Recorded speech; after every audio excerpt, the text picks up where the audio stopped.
This is breaking news. Governor Cuomo is giving an update on the coronavirus pandemic in New York. Let's go to it now.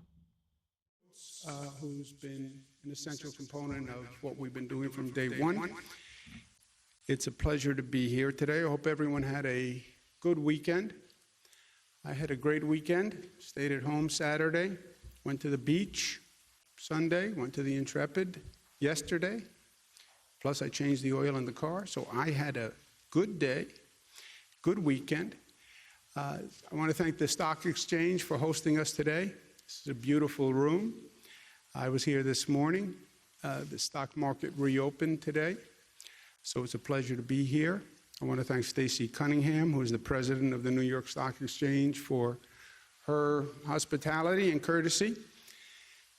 Let's start with the facts. Facts first. That's what the American people need. Number of hospitalizations down. Great news. Rolling average down. Number of intubations down.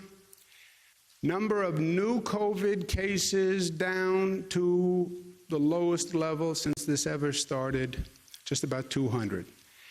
Amen. Number of lives lost, 73. That's the lowest level that we have seen since this started. So again, in this absurd new reality, that is good news. Any other time and place, when we lose 73 New Yorkers, it's tragic. It's tragic now, but relative to where we've been, we're on the other side of the curve, and that is the lowest number that we've had. So we thank all the healthcare staff once again, doctors, nurses who have been doing a fantastic job. And you see, we went up the mountain very quickly. That spike took us up very quickly. And it took a long time to come down, but we're still coming down. Yesterday was Memorial Day, and traditionally Memorial Day is a pivot point. It's a transition point. Summer is starting. Fashion changes. Mindsets change, and it shouldn't be that much different this year. Memorial Day is going to be a point where maybe we don't all run back to the beach, but we're going to turn the page on COVID-19, and we're going to start focusing on reopening and how we reopen and how smart we are in reopening, because that's the whole issue. You look at what's happening across the country. It was never a question of reopen or not reopen.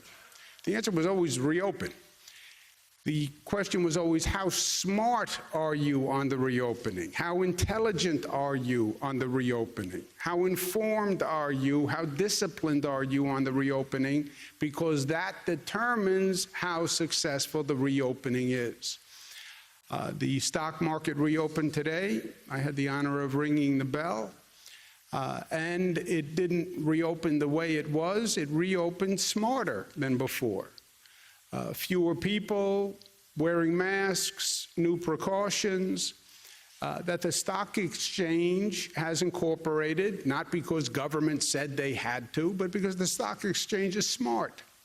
And they wanted to get back to business, but they wanted to be smart, and they're doing it in a way that keeps people safe. And that's an example of exactly what we've been talking about. So 2 tracks going forward from Memorial Day. Number 1, monitor the reopenings. We're reopening in regions all across the state because regions are different all across the state. So we're reopening in regions.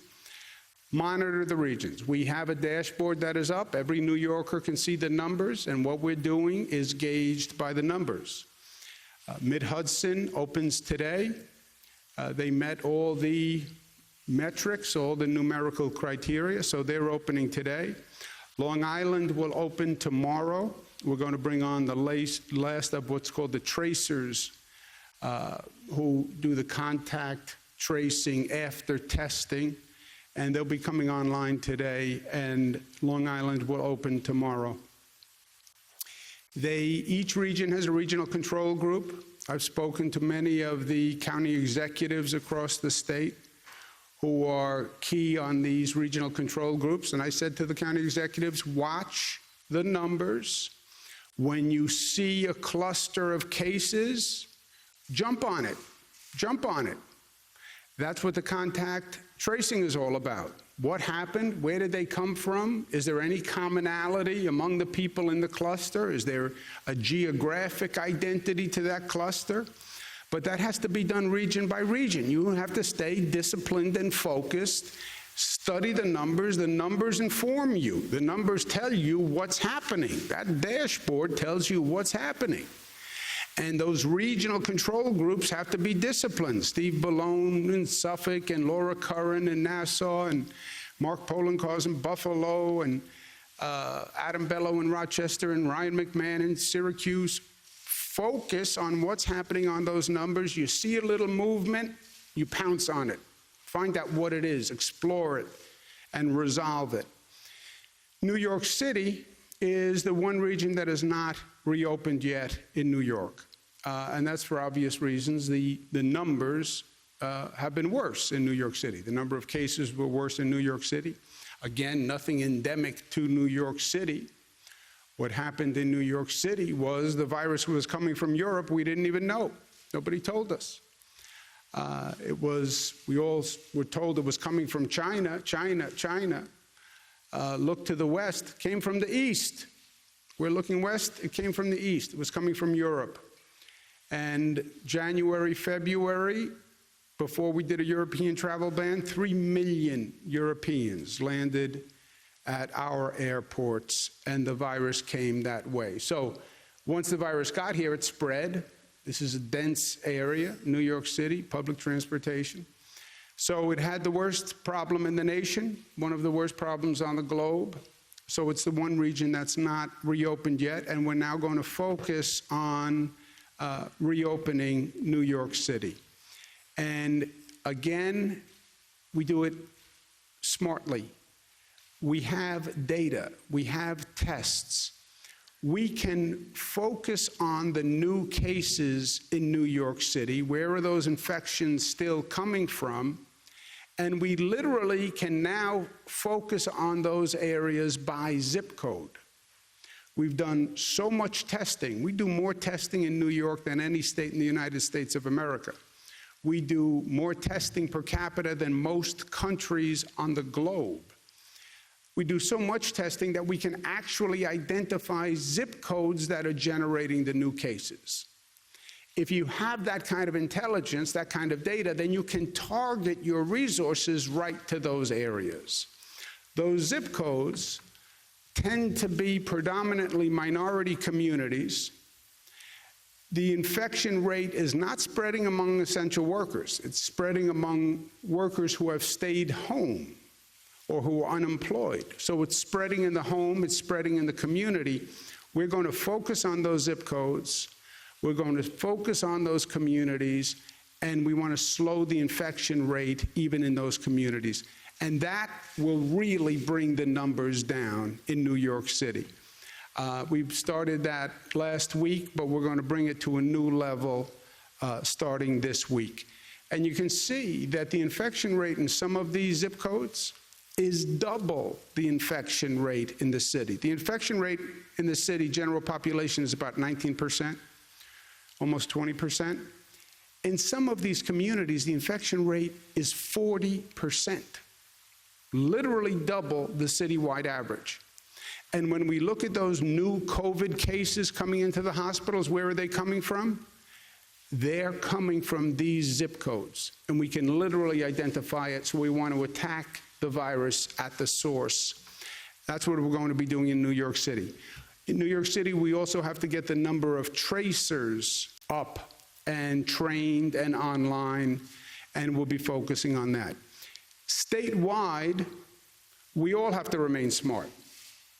Regions that are opened, regions that are reopening, New York City that hasn't opened yet, where we have to get the numbers down.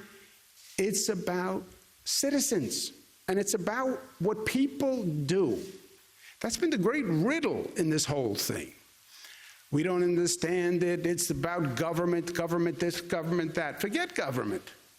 This whole trajectory is decided by people.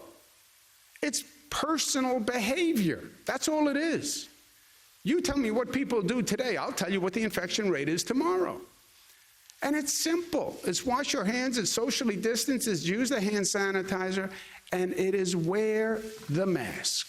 Wear the mask. And this is almost a point of cultural communication. Wearing a mask is now cool. I believe it's cool. If I could sign an executive order that says wearing a mask is officially cool, there is a certain amount of informing the public and accepting a new type of standard.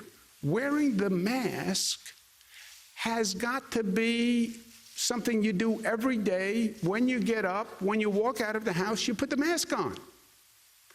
And I said the other day, you know, New Yorkers want to reinforce it for other New Yorkers.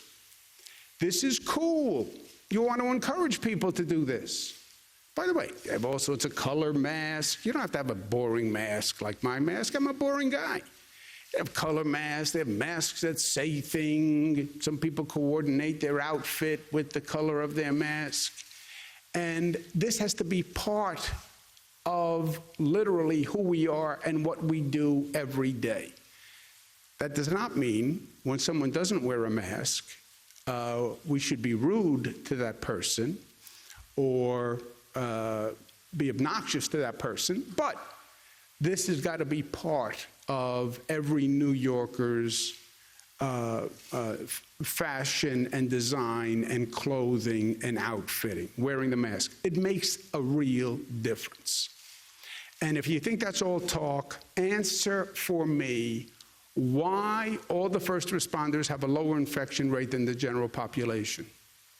The only difference is they wore a mask and they wore the PPE. So, wear a mask. Everyone has to do their part. Second track is, while we're reopening, supercharge the reopening, right? Stock market opened today. We want that economy to come roaring back. We want it to come roaring back. And that's not going to happen just by wishing it to be so. We have to take an affirmative action. We have to be part of that. And today is page 1 of that chapter. I don't believe that the economy just bounces back. Some economists say we artificially stop the economy, we release it in a straight line. I don't believe it comes straight back. I believe it bounces back, but it bounces back differently. We talk about the normal and the new normal. I think you're going to see the same thing with the economy. I don't think it comes right back to where it was. It's not like bouncing a basketball. You bounce a basketball, it goes down, it comes straight back up. It's like dropping a football. You drop a football, depending on how it hits, it goes off on different angles. The economy is going to come back up. I don't think it comes straight back up. And I think there will be winners and losers in this new economy. I think the top end of the economy will be fine. They always are. It always works out for them. You look at the 2008 recession after the mortgage fraud, we did the bailouts. The big banks were the first one to come back fine. But I don't think the economy comes back for everyone everywhere the same way. I think you're going to see American workers who are laid off. That's why I'm pushing the Americans First law in Washington. I think you're going to see corporations use this as an opportunity to, in their words, restructure, to get lean, to show the analysts we can increase the profit. How do you increase the profit fast in a corporation? You lay off workers. That's what you do. And I think you're going to see corporations do that. We've lost thousands of small businesses that just are not going to reopen their doors. So you're going to see pain in this new economy. And let's start to anticipate that, and let's start to deal with that now. We know that government can stimulate the economy. This country has done it in the past, where we have engaged in major public works that made the nation better, and when we did it, we stimulated the economy. You look at all the great things that this nation did, building the Hoover Dam, the Lincoln Tunnel, all these magnificent public improvements that made the nation and created thousands of jobs at the same time. Now, everyone has been talking about the need to do major infrastructure in this nation. Every president, Democrat, Republican, President Clinton talked about it, President Bush talked about it, President Obama talked about it, President Trump talked about it, Vice President Biden talks about it. We have major infrastructure needs. We're not building. The rest of the world is passing us by. It's true. Well, then do something about it. Don't just talk about it. Everybody's identified the same problem, Democrats and Republicans, but nobody has done anything. If there's ever a time to actually take on this overdue need of major infrastructure construction, now is the time. There is no better time to build than right now. You need to restart the economy, you need to create jobs, and you need to renew and repair this country's economy and its infrastructure. Now is the time to do it. It's especially the time to do it when some of the volume is lower, right? The time to fix the hole in the roof, we would say in Queens, is when the sun is shining. That's when you don't think that's a Queens expression? That was a Queens expression as far as I'm concerned. That's when you fix the hole in the roof, when the sun is shining.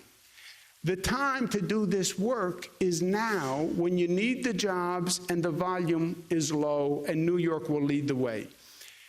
We are going to accelerate our big infrastructure programs. We have the Empire Station Project, which is building a new Penn Station, which is long overdue. That Penn Station has been torturing people for too long. Let's now accelerate the Empire Penn Project while the ridership is low and when we need the jobs. Accelerating LaGuardia Airport, which is going to be the first new airport in this nation in 25 years. Traffic is low, passenger volume is lower. Let's accelerate that construction now. And let's do things that we've been talking about for a long time, but we've never actually pulled the trigger on. We know that we need renewable power.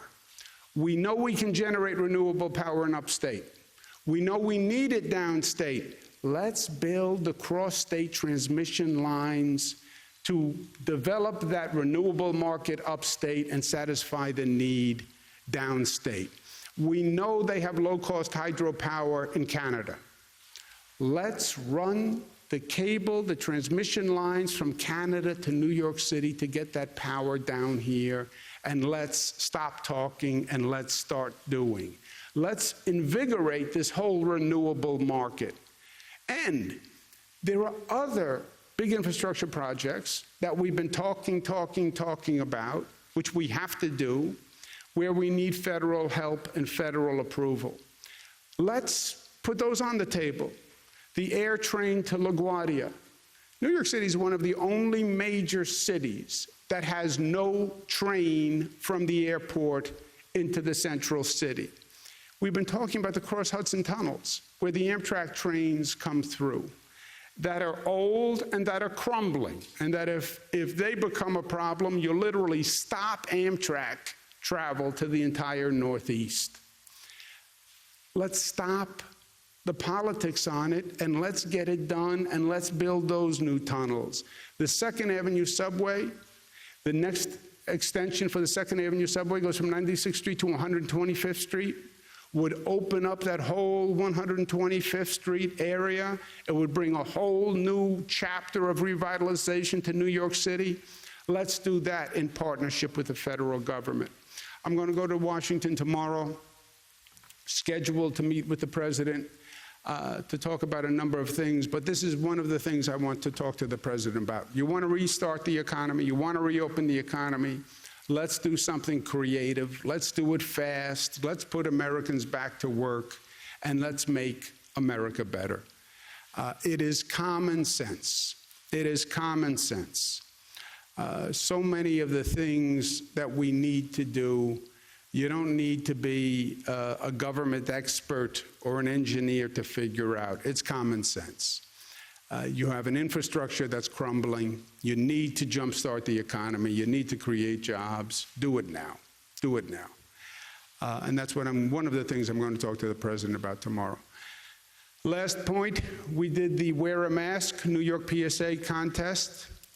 I asked my daughter Mariah to help out, volunteer, pro bono, no money, supervised by a very nice, easygoing boss, moi, and Mariah agreed, and she did a fantastic job. And frankly, this contest has gone much bigger and generated much more energy and excitement than I anticipated. And with that, I will turn it over to Mariah.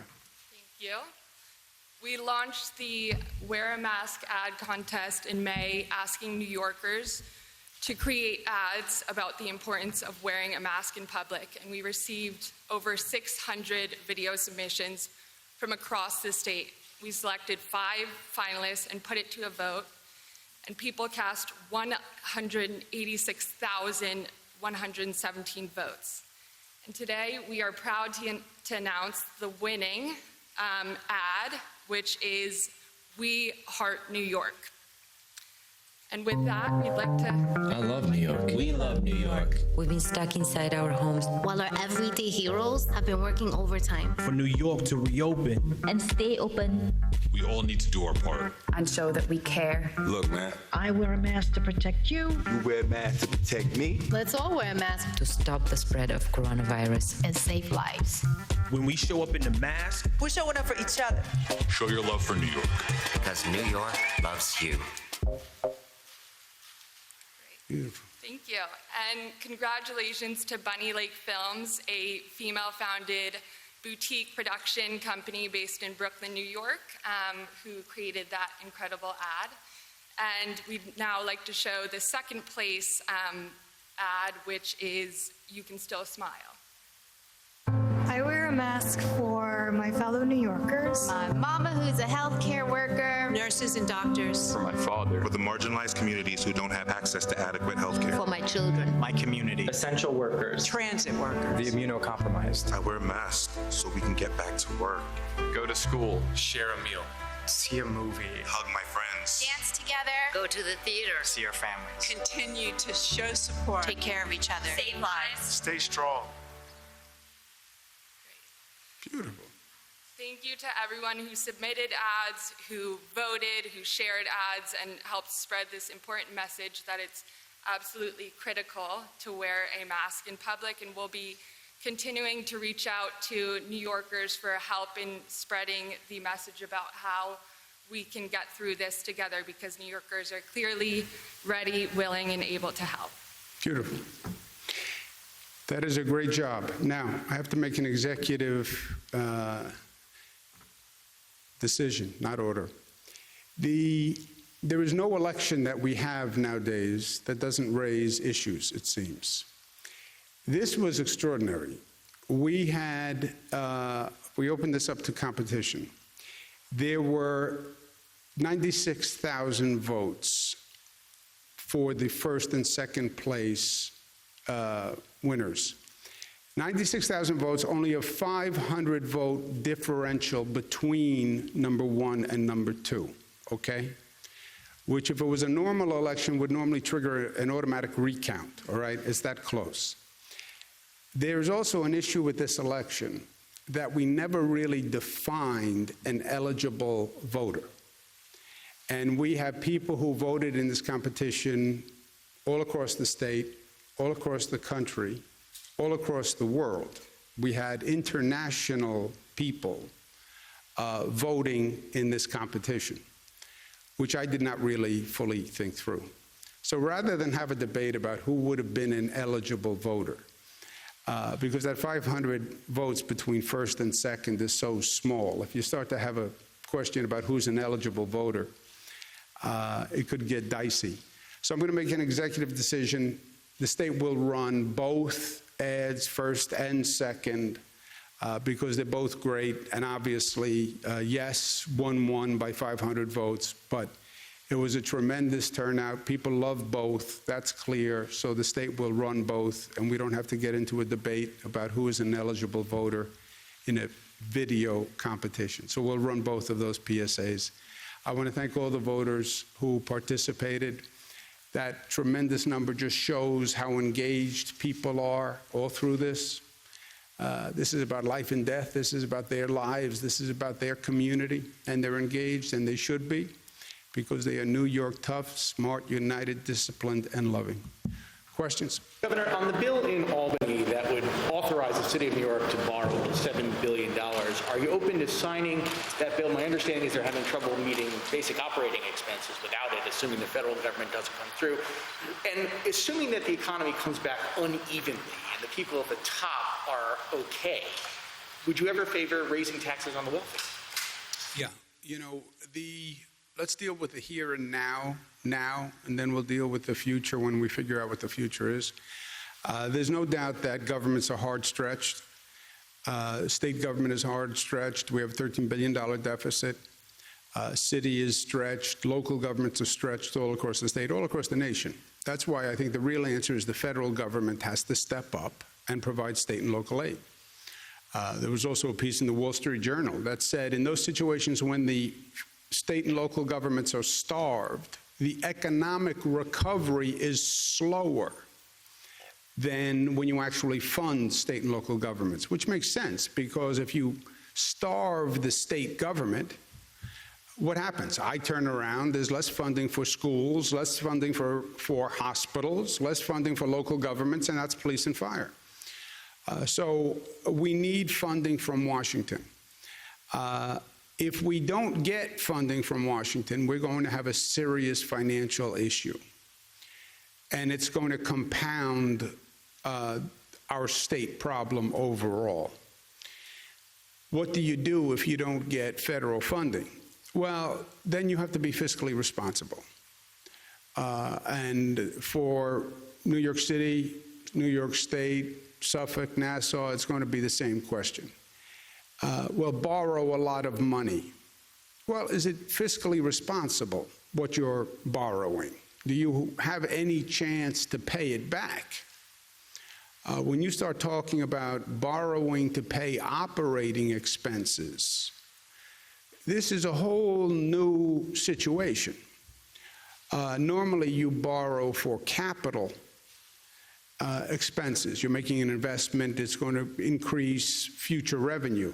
Borrowing for operating expenses is fiscally questionable. So it's an issue that we're going to face for the state, an issue we'll face for the city, and fiscal responsibility is very important here. We don't want to create more debt than the state can pay going forward. And we don't want to create a situation where the state or any local government borrows so much money that they can't repay it, and then you have to start to cut services, and now you're in that vicious downward spiral, right? We've been there before. New York City has been there before. So I'm still banking on Washington doing the intelligent thing. It's prudent for everyone. If that does not happen, we're going to have to make hard choices, but they're going to have to be fiscally responsible. And I haven't even looked at those issues for the city or for the state because I still don't want to create the possibility or the excuse for Washington to say, well, we don't have to act, you can just go mortgage your future. I'm not in the mortgaging for future option scenario. You mentioned in recent days that CDC guidance changed with regard to transmission of the virus on surfaces. In light of that, has the MTA's nightly disinfecting of every surface on every train been a misallocation of resources? Would you instead instruct them to get ready for the reopening by handing out masks to every single rider or to increase capacity? Yeah. Andrew, all of the above. The CDC did not say, first of all, the CDC did not say you can't get it from surfaces. They said you can get it from surfaces, but it's not a major transmission source. What does that mean? And they previously had suggested that it was a major source.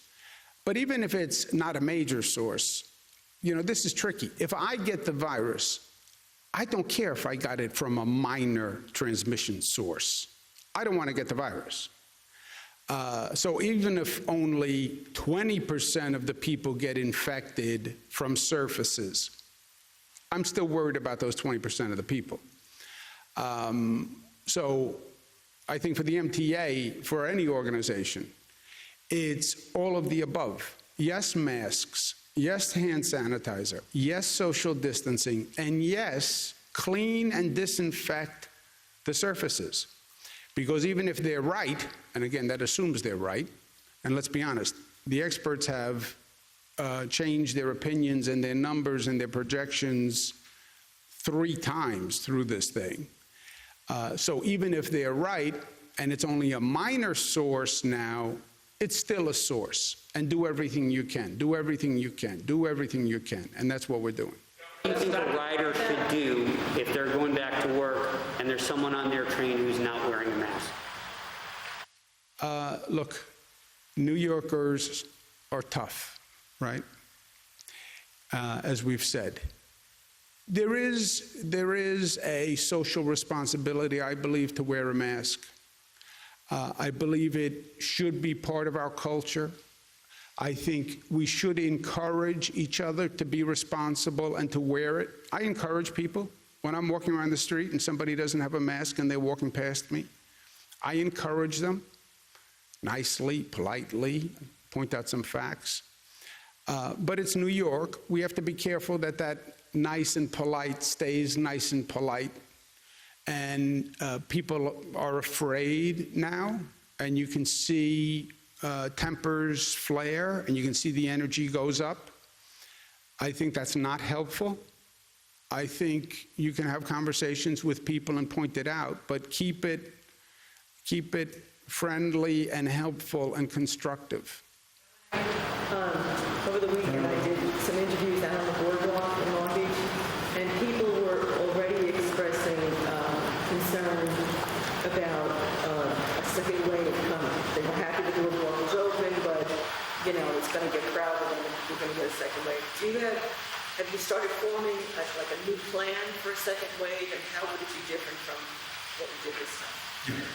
The way we are reopening, in many ways, anticipates the possibility of a second wave.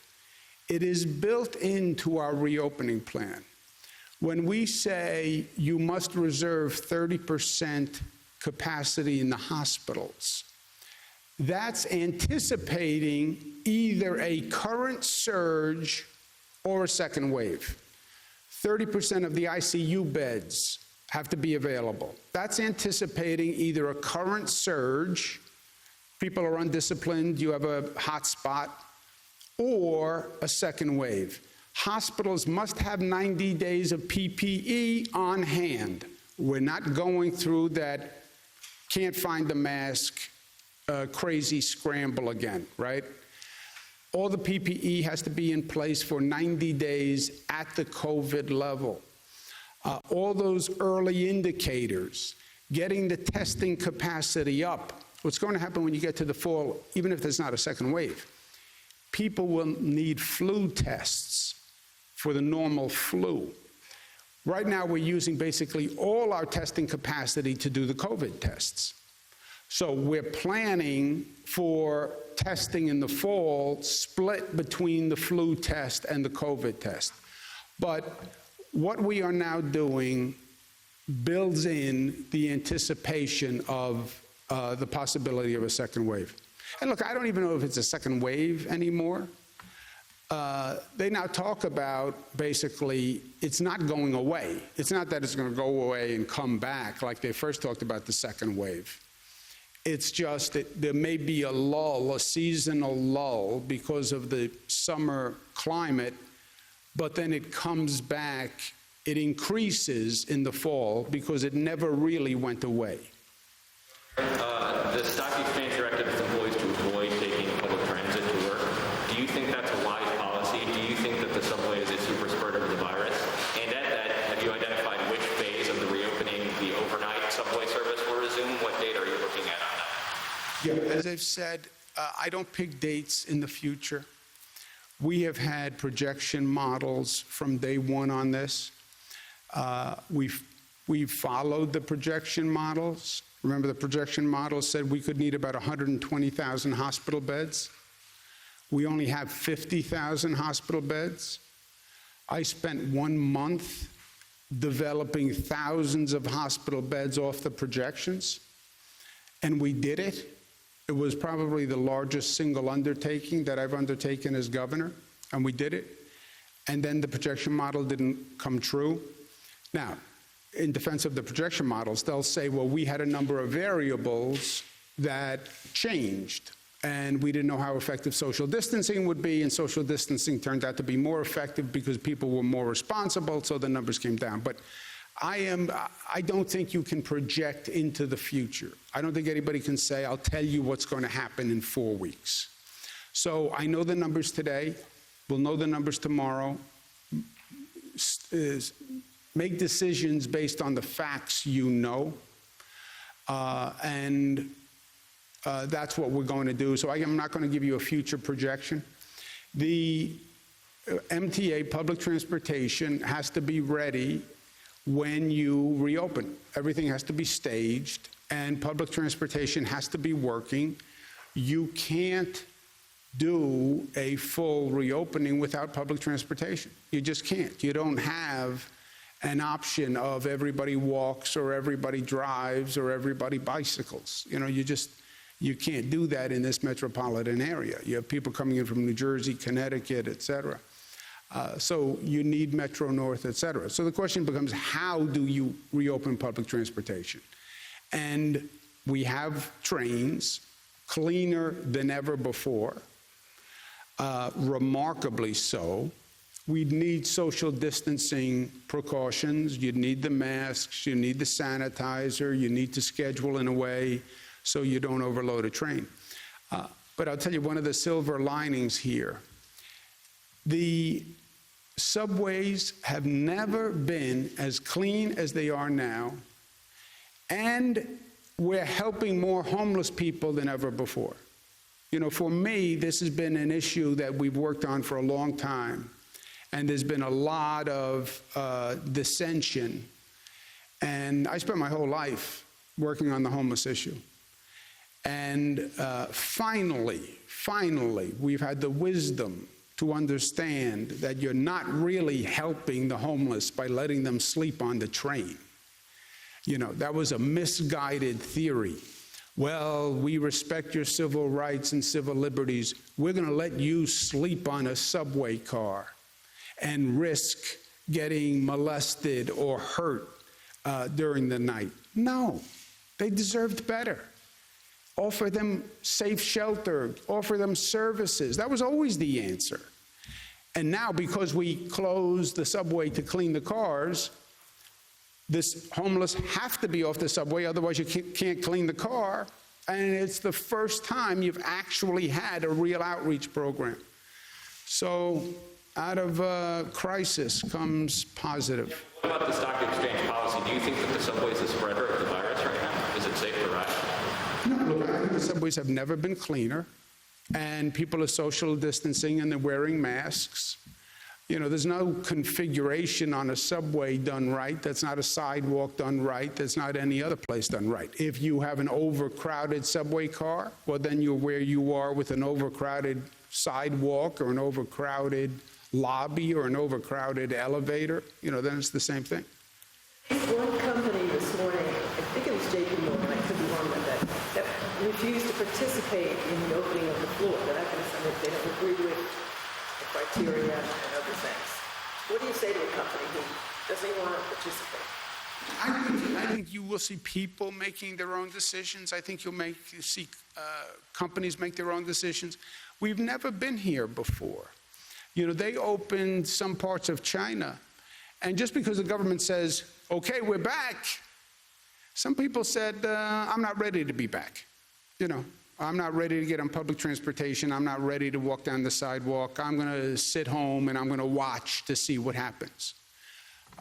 People have gone through a trauma. People are scared. So I think you'll see all sorts of individual decisions by companies, by people, and some people are going to hang back and say, I want to see the facts. I don't want to be the first one out. I think that's all fine, and I think that's to be expected. I think there's an emotional transition here as much as there is a physical transition.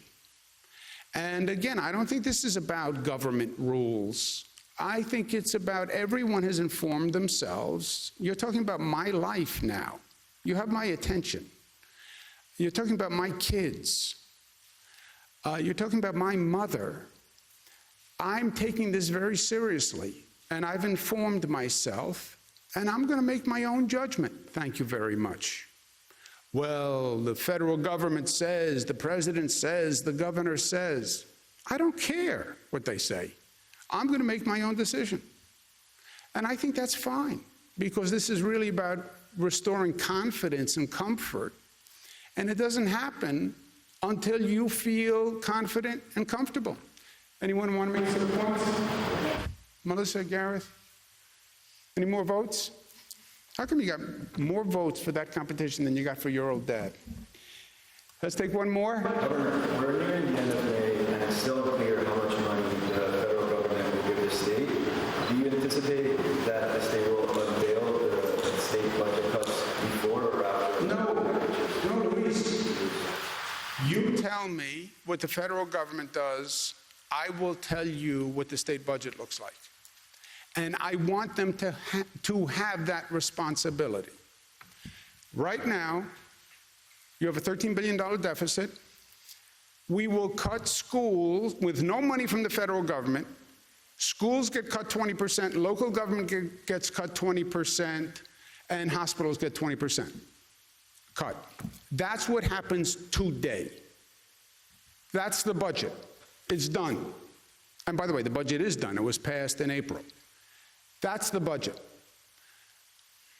How do you avoid those cuts? It's purely dependent on what the federal representatives do.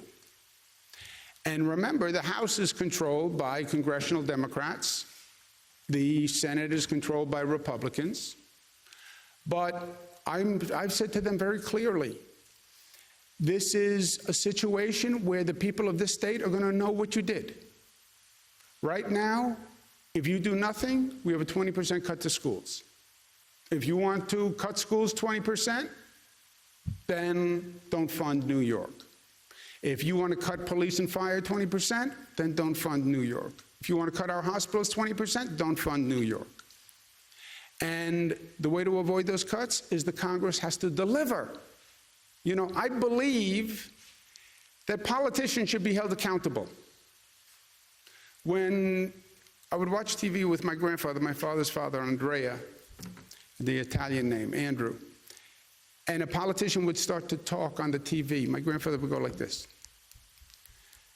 And, you know, a lot of his mannerisms were Italian, and I didn't understand them, so I didn't ask. But he would go like this. And then one day I said, what is that? What are you doing there? He said, that's all they do, these politicians, is talk. He didn't mean my father, but that's a different conversation. That's all they do is talk. Yeah, federal representatives, it's your turn to deliver. We need help. I don't care, federal politics, Washington politics. We need help, and we need you to deliver. And we need you to deliver the SALT repeal, which is also in the House bill, which was a theft from the people of the state of New York in the first place. And I want to keep the focus right there, so they are held accountable. You know, nobody really knows anymore who does what. What does the state do? What does the federal government do? And if they're not held accountable, then people can, it can become too easy. This one can't be easy. We need federal help. If we don't get it, call your congressperson. And I want to keep the focus there. Yeah. Why not use the crisis to push forward an actual subway extension instead of the current plan, which is pretty unpopular among transit experts? You know what's more unpopular? Forget your transit experts. You know what's more unpopular than the people in the neighborhoods that are affected? The subway plan. So, look, you have two questions. You have funding is an issue, and then you have feasibility of the project. I don't want a project that's going to be in court for 150 years and that gets kicked down the can down the road, which is what happens with so many public works. When I say I'm going to do something, I actually do it, which is a little different. I say I'm going to build a Mario Cuomo bridge, I build it. I say I'm going to redo tunnels, I do it. So I want to I say I'm going to build a new airport, I do it. And I do it in real time. And I want projects that are real as opposed to, you know, theoretical. I have a great idea. In a perfect world, we could do this. Yeah, when the world is perfect, then I'll do it. Thank you for taking time. Initiated the meeting with the president tomorrow. So this was part 2, continuing your last discussion. Well, we had more discussion. It's not part 2. It's probably part 28. Is it fiscal package you're trying to get out of Washington primarily, would you say? Literally,